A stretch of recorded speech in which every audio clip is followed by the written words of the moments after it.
Hello दोस्तों, तो फिर से एक बार स्वागत है आपका स्ट्रीट टू सक्सेस में। मैं आपका होस्ट अमित यादव फिर से नए टॉपिक के साथ आपके सामने आया हूं। टेली प्राइम में ग्रुप्स क्या होते हैं उसी सीरीज में जो अगला आपके लिए नाम आने वाला है वो आने वाला है आपका करंट लाइबिलिटीज।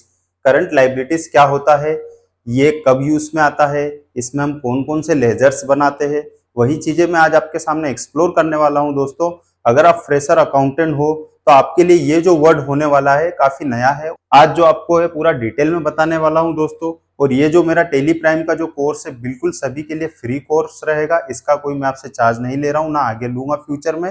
तो वीडियो में मेरे साथ बने रहिए दोस्तों। अगर आप मेरे चैनल पर नए हो तो चैनल को लाइक, फॉलो और सब्सक्राइब जरूर करिएगा। बढ़ते हैं इसी टॉपिक में कि टेली प्राइम में करंट लायबिलिटी का क्या यूज रहता है, हम इसे किस तरीके से यूज करते हैं और इसके अंडर में हम क्या क्या लेजर्स क्रिएट कर सकते हैं। ऐसे कौन से लेजर है जो हम बनाते टाइम अंडर ग्रुप हमें करंट लायबिलिटी का यूज करना पड़ता है इस ग्रुप का।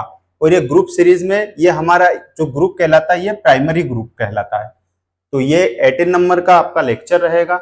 इस लेक्चर में मैं आज आपके सामने यही एक्सप्लोर करने वाला हूँ। यहाँ पे मैं फर्म के नाम से आपको एग्जाम्पल के तौर पे बताऊंगा। फर्म का नाम आप कुछ भी ले सकते हो आपके हिसाब से। जैसे कि मैं यहाँ पे आपको बता रहा हूँ, ये रघुवंश इंटरप्राइजेस है।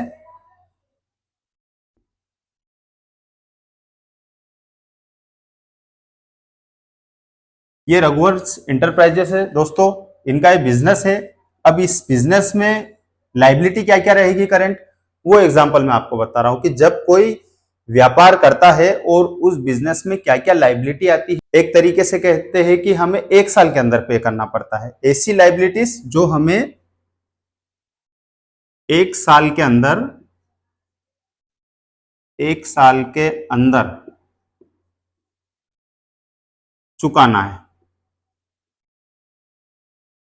अब वो क्या क्या चीजें होती है दोस्तों, एक तरीके से short term loan.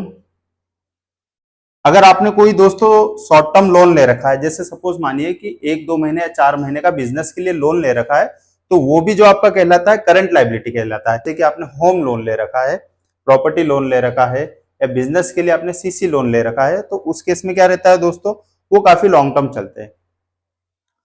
Short term loan की बात करें तो शॉर्ट टर्म लोन वो लोन कहलाते हैं कि आप सपोज मानिए आपने कोई एक छोटा सा लोन ले लिया है, ज्यादा अमाउंट नहीं, उसका 5 लाख रुपए मान लीजिए। आपका बिजनेस अच्छा चल रहा है, आपने सोचा कि इस 5 लाख रुपए के लोन को, ये जो शॉर्ट टर्म मेरा लोन है ये मेरा 5 लाख रुपए का है, इस लोन को मैं जो है 5 महीने में पे कर दूंगा। इसको इसको 5 मंथ में मैं पे कर दूंगा। आपका टारगेट यही है, तो ये जो आपका लोन कहलाएगा ये आपका कहलाएगा शॉर्ट टर्म लोन, जिसे आप जल्दी पे कर देंगे। और जब इस लोन का आप लेजर बनाओगे, जिस भी फर्म के थ्रू आप ये लोन लेते हो या जिस बैंक के थ्रू लेते हो, ज्यादातर ये प्राइवेट बैंक्स आपको शॉर्ट टर्म लोन दे देती है। अलग अलग उनके नाम रहते हैं। जब हम उसका लेजर बनाते हैं तब हम पे यूज में आता है जो नाम आ रहा है आपका current liabilities. Current liabilities group में हम इसे अंडर ग्रुप लेजर क्रिएट कर लेते हैं। इसके बाद में जो अगला नाम आएगा दोस्तों, यहाँ पे आपका एक और नाम मैं आपको बता देता हूं। ये तो शॉर्ट टर्म लोन की बात हो गई। इसी के साथ में जो अगला आपका इसमें नाम ऐड करते हैं वो हमारा नाम रहता है जीएसटी। जीएसटी क्या होता है दोस्तों, कि जैसा कि आपने हर महीने माल खरीदा, उसके ऊपर आपके पास इनपुट जो आपके पास है वो 100 रुपए है। 100 रुपए इनपुट है।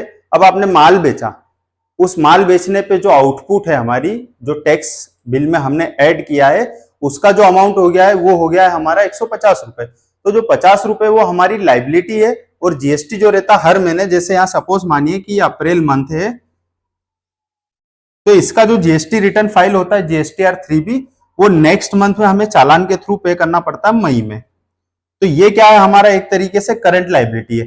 करंट लायबिलिटी मतलब हमें जीएसटी पे करना है। इसे ड्यूटी एंड टैक्सेस के थ्रू भी आप देख सकते हो कि ड्यूटी एंड टैक्सेस में जितना भी आपके ग्रुप्स आते हैं या लेजर्स आते हैं, आप जिस तरीके से क्रिएट करते हो, टीडीएस टीसीएस का भी हम एक लेजर बनाते हैं उसमें, जिसे हम under group duty and taxes करते हैं। तो टीडीएस जो आपके सामने आ रहा है, ये टीडीएस के भी हर महीने चालान पे होते हैं। जैसे अप्रैल महीने की लायबिलिटी है तो हमें मई में पे करना पड़ता है। टीडीएस की जो डेट आती है आपकी 7th डेट रहती है एवरी मंथ की। और जो जीएसटी की जो डेट रहती है चालान पे करने की, वो रहती है 20। ये हर महीने की 20 तारीख को हमें चालान पे करना पड़ता है, और ये टीडीएस टीसीएस जो रहता है आपका 7 तारीख को चालान पे करना रहते हैं। तो ऐसे जो पेमेंट रहते हैं कि हमें करंट लाइबिलिटी हमें पे करना है, उसका जो हम अंडर ग्रुप हमें जो दिखता है बैलेंस शीट में, वो दिखता है करंट लाइबिलिटी के अंदर में हमारे ड्यूटी एंड टैक्सेस आता है। इसके अलावा कोई शॉर्ट टर्म लोन ले रखे तो वो लोन आपके यहाँ पर आ जाएंगे। इसके अलावा आपने किसी से ऐसा कुछ पेमेंट ले रखा है, जैसे छोटा छोटा अमाउंट हो गया है, या आपके डेटर से ही एडवांस डिपॉजिट आ गया है आपके पास में, कि डेटर्स ने क्या बोला कि एक काम करिए, मेरा यहाँ पे आप 50,000 रुपए एडवांस जमा कर लीजिए, तो ये भी आपकी एक तरीके से लाइबिलिटी, क्योंकि आपने इससे अभी तक माल सेल नहीं किया है। ये आपका जो डेप्टर्स है, सन्ड्री डेप्टर्स, अगर ऐसे कुछ डेप्टर से आपके पास कुछ इस तरीके के अमाउंट आते हैं जो कि एडवांस में आपके पास आया है आपके बिजनेस में, और वो एक तरीके से 2 या 3 महीने तक आपने उसे माल नहीं बेचा, या उसने जो ऑर्डर किया आप वो नहीं दे पाए उसे, तो वो भी जो अमाउंट आपके पास रहेगा वो एक तरीके से करंट लाइबिलिटी में ही आना चाहिए। इसका लेजर, या इसका एक लेजर आप अलग से क्रिएट कर सकते हो पेमेंट के टाइम पे, सन्ड्री डेप्टर्स के जो भी उसका नाम रहता है उस नाम से। इसके अलावा जो हमारा एक और नाम आता है, इसी में आता है सन्ड्री क्रेडिटर्स। ये जो आपके रहते हैं दोस्तों सन्ड्री क्रेडिटर, ये आपके करंट लाइबिलिटी कहलाते हैं। करंट लाइबिलिटी बैलेंस शीट में आप जाएंगे तो वहां पे आपको एक नाम और देखने को मिलेगा जो कहलाएगा आपका सन्ड्री क्रेडिटर। तो इस तरीके से अलग अलग नाम रहते हैं जो कि हमारे करंट लाइबिलिटी में शो होते हैं। जब आप रियल अकाउंटिंग में देखोगे, तो बड़े बिजनेसेस में जाओगे अकाउंटिंग करने, तो वहां पे सबसे पहला नाम आपको ड्यूटी एंड टैक्सेस दिखेगा, जिसमें हम जीएसटी, टीडीएस, टीसीएस हो गया है, इसके अलावा सन्ड्री क्रेडिटर हो गए, डेटर्स हो गए, जिनसे डेटर्स का तो वो अमाउंट जो कि सिर्फ एडवांस आया है, ना कि उनसे लेना है वो तो हमारा और किसी हेड में जाता है। लेकिन अभी हम करंट लाइबिलिटी की बात कर रहे हैं, तो अगर ऐसा कोई एडवांस पेमेंट आया किसी डेटर से, तो वो आपको जो शो होगा करंट लाइबिलिटी में शो होगा, सन्ड्री क्रेडिटर भी शो होंगे वहां पे, शॉर्ट टर्म कोई लोन ले रखे तो वो भी होंगे, ड्यूटी एंड टैक्सेस भी शो होगा। तो दोस्तों आज के टॉपिक में आपने क्या समझा है कि करंट लाइबिलिटीज क्या होती है।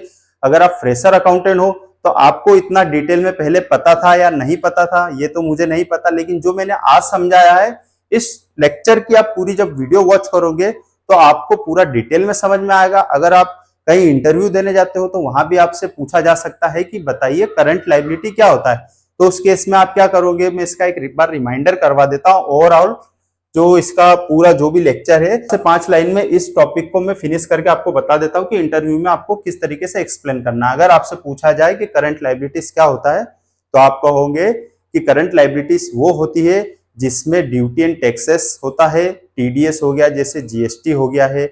इसके अलावा हमारे जो सन्ड्री क्रेडिटर रहते हैं जिनसे हम माल खरीदते हैं, वो भी हमारी करंट लाइबिलिटी कहलाती है। इसके बाद में जो एक और लाइन ऐड करना है आपको, उसमें आपको कहना है कि अगर हमने बिजनेस के लिए से कुछ लोन ले रखे हैं, शॉर्ट टर्म लोन, जिन्हें हम 2-4 महीने में पे कर देते हैं, तो वो भी हमारी करंट लाइबिलिटी कहलाती है।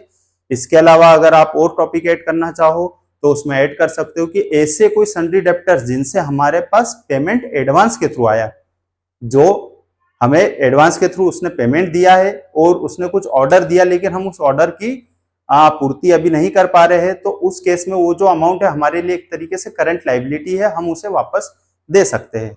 और ऐसे जितने भी अमाउंट रहते हैं कि जो कि साल भर में आपको पे करना है, तो वो हमारे करंट लाइबिलिटीज ही कहलाते हैं दोस्तों। तो आप अगर मेरे चैनल पे नए हो तो चैनल को लाइक, फॉलो और सब्सक्राइब जरूर करिएगा दोस्तों।